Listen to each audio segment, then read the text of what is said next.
Berjumpa lagi dengan saya di ruang rampai politik. Saudaraku, teman-teman senusantara, kali ini saya ingin coba menyampaikan analisa, pendapat, atau opini terkait dengan kontestasi Pilpres 2024 yang semakin mendekat. Nah, kita tahu mungkin saya tidak perlu sampaikan latar belakang dari konstruksi politik yang terbangun saat ini, tapi tentu ketika Anies Baswedan dicapreskan oleh Nasdem, Prabowo Subianto dicapreskan oleh Gerindra, dan PDIP mencapreskan saudara Ganjar Pranowo. Ketiga poros ini sangat terlihat sekali masih saling mengunci. Anies Baswedan yang sejak awal memang sudah dideklarasikan oleh Gerindra, lalu coba membangun koalisi dengan Partai Demokrat dan PKS, ternyata sampai detik ini pun tidak semakin menguat atau mengkristal koalisi yang dibangun. Bahkan sudah mulai terjadi gesekan-gesekan di internal koalisi tersebut, karena seperti yang kita tahu, Demokrat juga sudah mulai mengultimatum koalisi ataupun Anies Baswedan agar segera mengumumkan cawapresnya, walaupun Anies sendiri dan Nasdem sepertinya ya itu tidak mau gegabah atau salah langkah, karena memang penentuan cawapres ini sangat menentukan kemenangan dalam Pilpres 2024 nanti. Nah, kenapa saya bilang ini sangat saling mengunci? Karena Demokrat sepertinya hanya ingin AHY ketumnya itu menjadi cawapres. Jika tidak, kemungkinan besar dia akan lari dari koalisi. Dan tentu ketika Demokrat lari, tiket pencapresan Anies itu tidak mencukupi suaranya, dan Anies bisa dikatakan gagal dalam berlayar di Pilpres 2024 nanti. Nah, ini saling mengunci.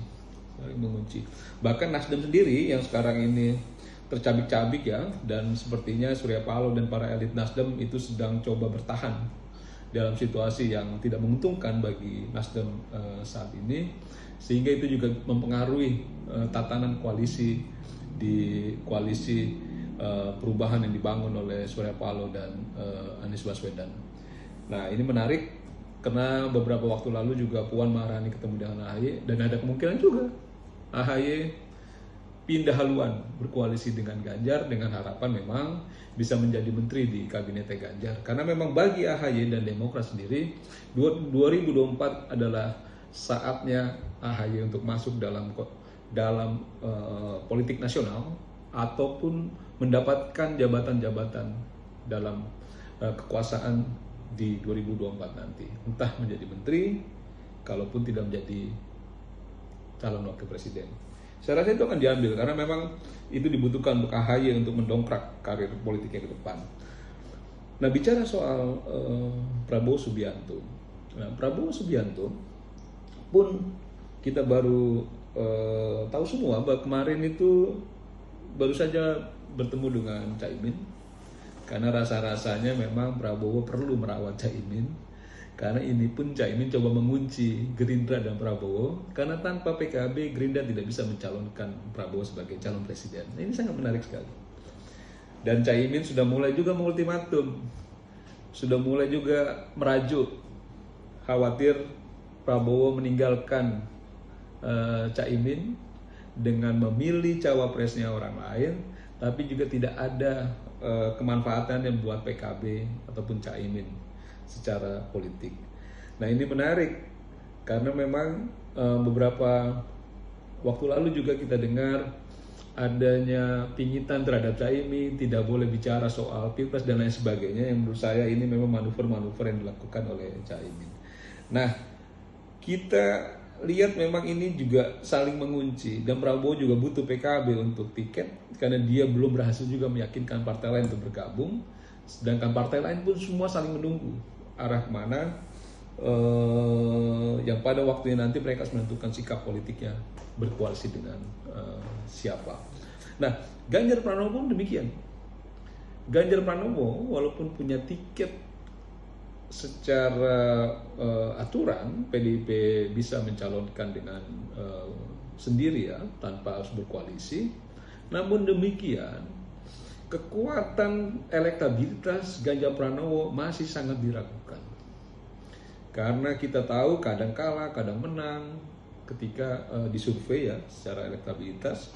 Nah, kekuatan ini yang juga mengkhawatirkan karena memang pembelahan suara yang ada di Anies Baswedan itu dapat disimpulkan ya, mayoritas suara itu karena irisannya itu sangat jelas itu lebih mendekat ke Prabowo. Dan kemungkinan besar mayoritas suara dari Anies Baswedan jika nanti pertarungan di Pilpres nanti menjadi 2 putaran dan Anies gagal, kemungkinan besar suara Anies bisa masuk ke Prabowo, dan ini sangat merugikan buat Ganjar Pranowo. Sehingga posisi Ganjar Pranowo itu sangat membutuhkan dukungan dari Jokowi, karena kita tahu bahwa Jokowi yang biasanya presiden-presiden dimanapun di dunia ini kalau mau habis masa jabatan itu seringkali dinamakan bebek lumpuh. Tapi ternyata Jokowi ini bukan bebek lumpuh, dia bebek ampuh. Jadi sangat ampuh strategi dan langkah-langkahnya Jokowi, sehingga dia menjadi salah satu kingmaker untuk menentukan kontestasi Pilpres 2024 nanti. Nah, ini sangat menarik karena rasa-rasanya Jokowi masih belum bisa memutuskan ya secara maksimal.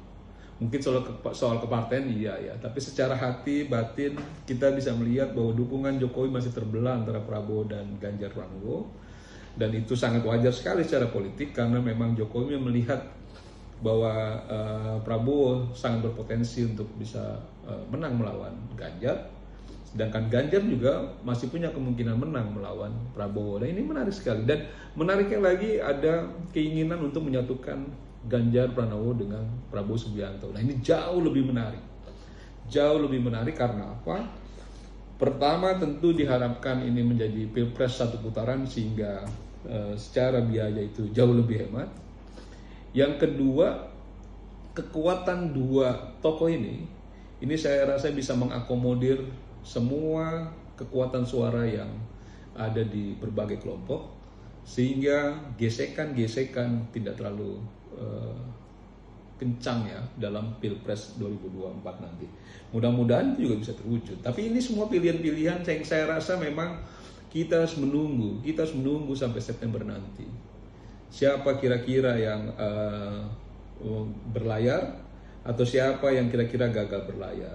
Ya, kita berharap semoga kita bisa menikmati proses pemilu 2024 ini, khususnya Pileg dan Pilpres dengan sukacita, dengan hati yang bahagia, senang ya, karena memang menurut saya ini pesta demokrasi yang patut kita nikmati bersama dengan segala dinamikanya ya. Nah, teman-teman, kita doakan semoga semua elit politik kita sehat-sehat selalu, Pak Anies Baswedan sehat, Pak Prabowo sehat, Pak Ganjar Pranowo juga sehat, dan khususnya juga Presiden Jokowi juga sehat. Dan kita menantikan ke depan langkah-langkah dan politik-politik yang tentunya akan semakin mengangkat ke depan. Berikutnya kita akan bicara kontestasi Pilpres dalam sudut pandang yang lain. Terima kasih teman-teman, salam sehat, salam Nusantara, sampai ketemu lagi di ruang rampai politik. Sampai jumpa.